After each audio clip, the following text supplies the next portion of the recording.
I remember the first time I held a pistol. At first I thought it was just cool to be holding a gun. And then of course I wanted to shoot it. And being influenced by music and television, I had a false sense of masculinity. And since my mind wasn't right, I thought about all the negative things I could do with a gun. I even felt like I had power. I'm a threat to the public, I'm a threat to the public. Talking revolution, cowards be like, let's change the subject. About to cause a bunch of damage, better set you a budget. Woke the monsters up, so now your shirt is wet when you touch it. Be a malefactor, a thug, a menace, a convict, a felon. Alright, I had to say I had to be like 13, man, and it always starts with the little things, you know, just like when you first get introduced to that first hit of weed, or when somebody first introduced you to stealing and stuff like that. And so about that age, it started off with, you know, stealing bicycles out of, or bikes out of people's garages. So it was like a little crew of us that used to ride around taking people's bikes. And then of course, you know, it goes from bikes to breaking in cars and then breaking in houses. And then eventually, you know, somebody introduces you to guns. When you're always in trouble, all the attention is on you. When you're always getting in trouble, or you're always in detention or getting in fights, it's all eyes on you. So I'd say it's the rush of having everybody follow you after school for the after school fights, and you know, just being the one everybody's looking at. So it's like that attention. Okay, let's do this again. Clowns go where? To the circus. To do what? Make you laugh. Students go where? To do what? Why? Well, I started going to juvenile detention for possession of, you know, marijuana. Then it's possession of a firearm. Then it's loitering or trespassing and getting caught stealing. And then of course getting put on probation. And then, you know, from there, man, it creates this cycle and this spiral where if it doesn't stop, then it continues and it gets bigger, and the consequences get a little stiffer. We're always bombarded with images of what we're supposed to be and who we're supposed to be like. And so, you know, I grew up, I wanted to be Nino Brown. I wanted to be Doughboy. I wanted to be Old Dog. These are the individuals who I wanted to be.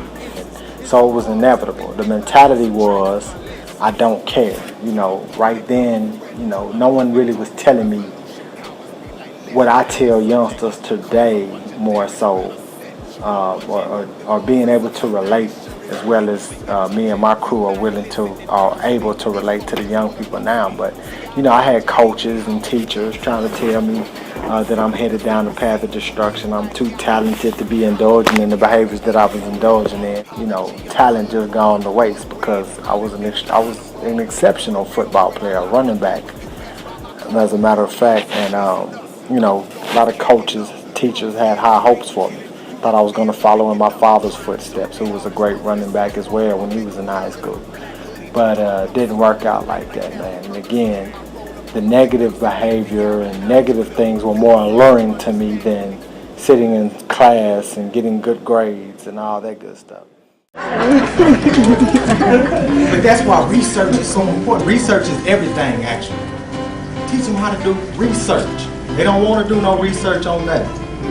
Find out solutions to things. Teach them how to do research. Then I became that individual that, you know, was going against the grain, to where one negative behavior after another started dropping, and then I started taking on a lot more positive behavior. Stage 3, my destiny was getting clearer and clearer. Even had a dream that soon I would end up right here. Who would have thought that I would get caught when I was so good in my trade? Matter of fact, I'm one of the cats that taught the hood to get paid. See more money than I ever seen in my life at 17. And for a minute I was feeling like I was the Southwest King. Same cat that you listening to, spitting these flows, is the same cat that used to be out flipping that dope.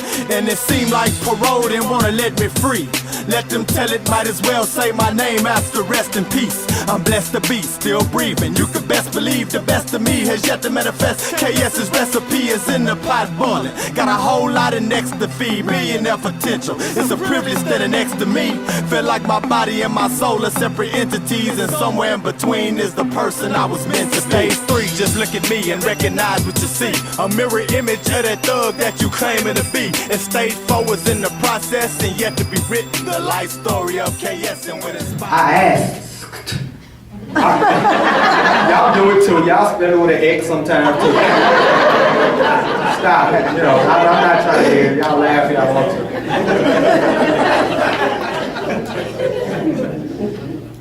I asked. I called. See, y'all won't leave me alone.